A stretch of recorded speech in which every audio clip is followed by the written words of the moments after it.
Hey, Spooky Review Club. What's up, you guys? I just wanted to pop in here and say hello. And I wanted to give some feedback to some of the comments. And I also wanted to just talk a little bit about my writing style and how I do these videos. They seem to be getting quite a bit of traction right now, which is new for me to have so many people watching my videos.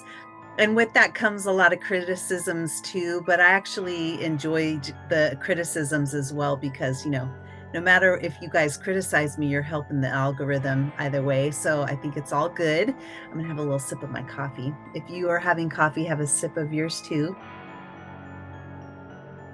It's early and I'm still tired, but I've been doing a lot of scary videos, and I'm a writer, so I have books that I put out, and I tell everybody, and I have a website that basically explains that I do healing and horror. My day job, my company is Place of Bliss Academy, so I teach healing and alternative healing methods, esoteric practices, basically overall health and wellness.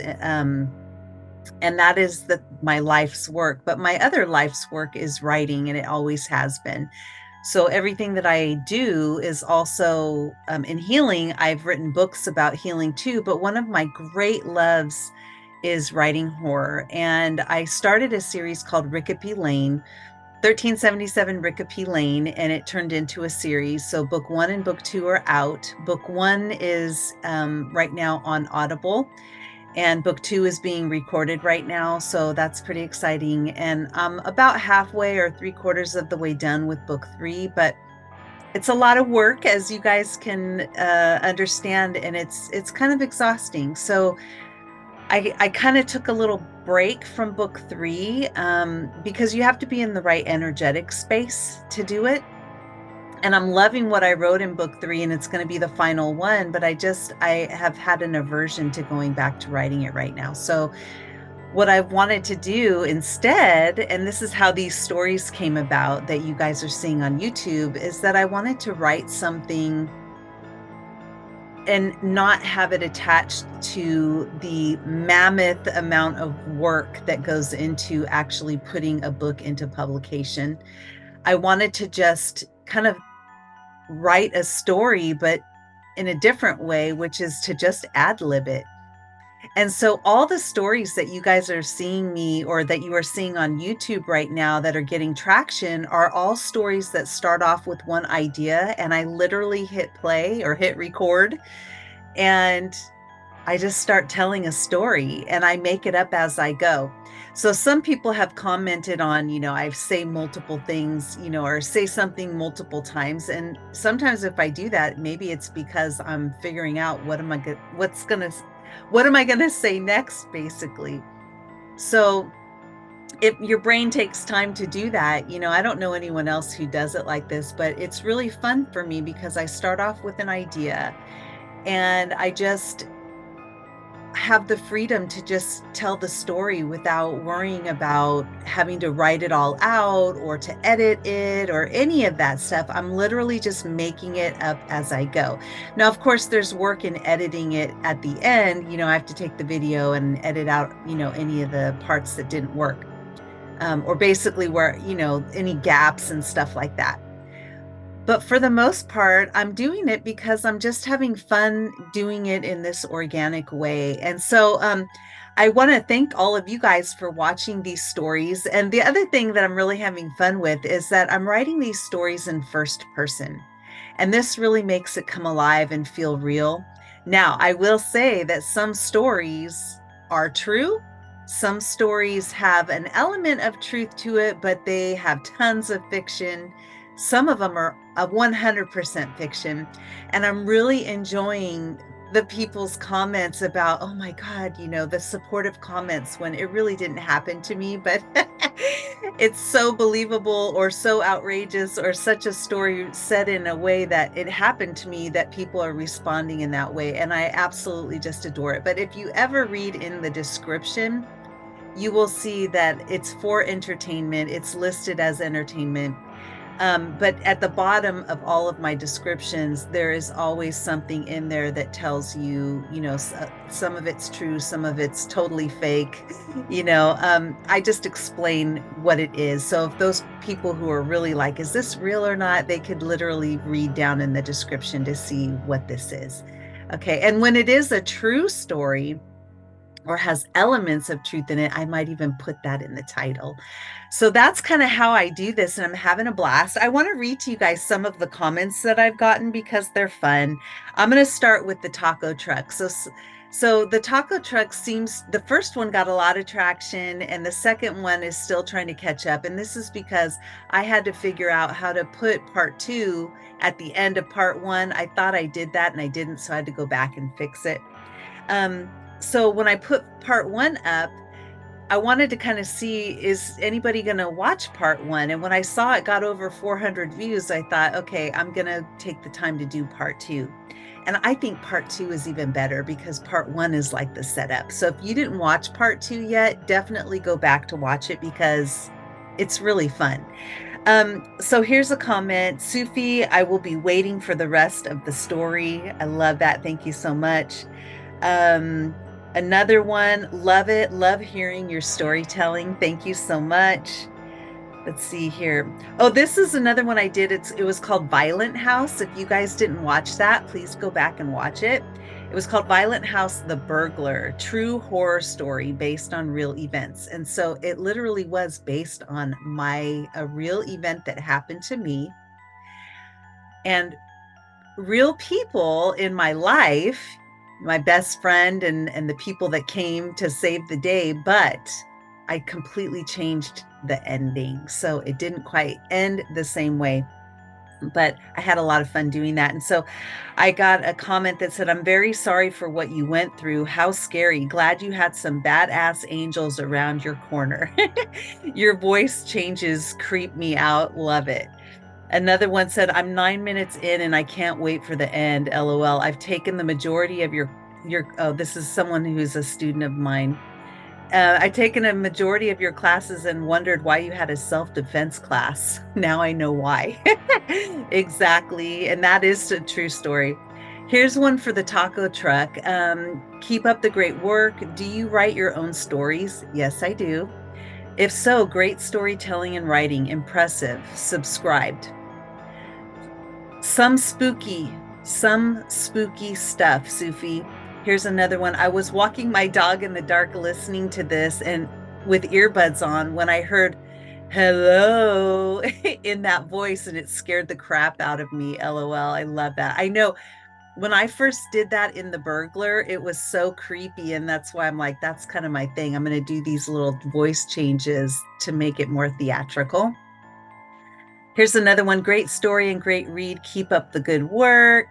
To my glitch in the matrix, my terrifying experience in the backrooms. This was based off of, I love looking at screensavers of the backroom pools. And I was so inspired by that. I listened to a lot and watch a lot of these screensavers, and I ended up just doing one on that.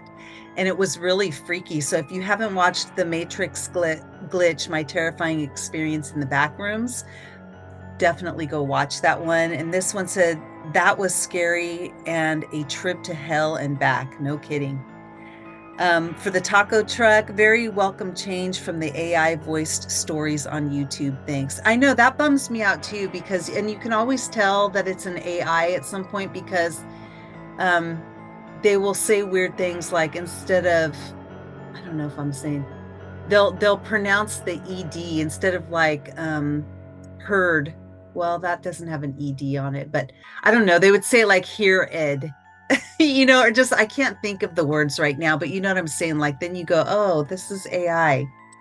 It's kind of cheating to me. It's like, do it in your own voice and tell the story. Like, take the time to tell a real story, real campfire shit, you can't do that at a campfire if you're using AI. Not that I listen to the AI stories too. It's just something really cool about seeing somebody read it in first person. I love it.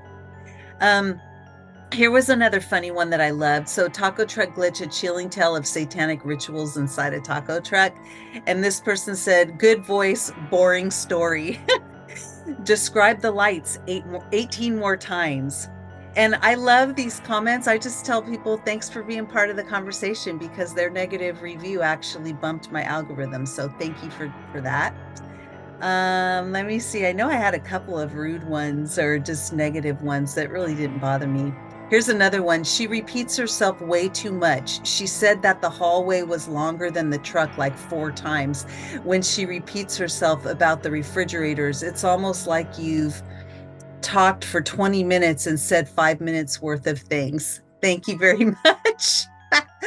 Hey, there's a lot of writers that do that. For me, it's probably because I'm making up these stories as I go. But I know plenty of people that are real famous that do that in their books. Stephen King is one of them. He'll go on for, that's why his books are so long because he goes over so much information. Or Dean Koontz is known for doing that too. But not that I'm comparing myself to being the geniuses that they are, but I think I'm a good writer. Anyway, um, someone else to the glitch in the Matrix story, my terrifying experience in the back rooms. Sorry, I'm not a fan of this story. What's really funny too is a lot of the negative comments, they're all men. It's all men saying rude things. Someone asked me to talk about scary movies, and I will go back and do my original spooky review club, which was reviewing scary movies or books and all that. And I will do another one real soon. So hang in for that. I was just really having a good time doing this, telling these stories. And also the Spooky Review Club doing the horror reviews. I feel like the market is so saturated with people doing that it wasn't really getting a lot of views, whereas people are loving the storytelling in first person and seems to be getting more traction. So I tend to pay attention to doing more of, actually getting traction on the videos and listening to what people want based on how many views I get from it.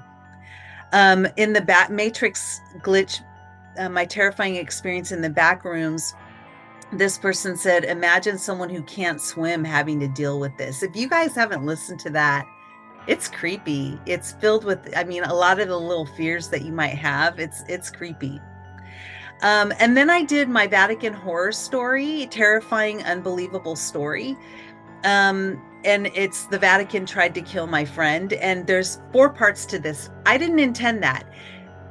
I just thought it was going to be one video, like one and done, and it didn't turn out that way. It turned into a 4-part series, it just to be complete. And the way that this story turned out was, or not turned out, but the what got this story going was I had a weird dream. I literally had a dream of walking down this catacomb corridor and this man forcing a young priest into a box and into a like a coffin box, and that it was all mesh on one side so that when he was in it laying down you could see him almost the way they would put chickens in a cage. It was really creepy. And this was a dream I have. And by the way, I keep having weird dreams like this. Like I had another one the other day but it was Prince Harry and whatever the brothers are, the redhead one. I had another dream where it was like one of them had to partake in this ritual where they were basically entombed alive. And I was the person responsible for making sure that they went into it willingly, and on time.